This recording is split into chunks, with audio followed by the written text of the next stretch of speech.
গরমিটা একটু উঠে এই বাবা কতটা পড়ে গেল। এই আইডিয়া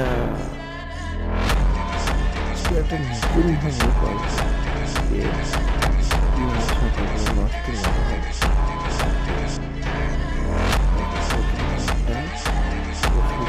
নিলাম।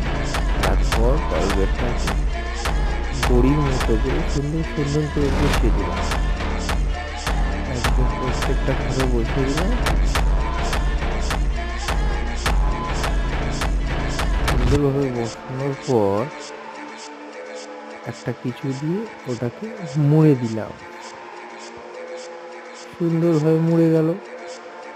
তারপর আমার সকালবেলা ঘুম থেকে উঠে বা যখন প্রয়োজন তখন ওটাকে নিয়ে আর ব্যবহার করলাম।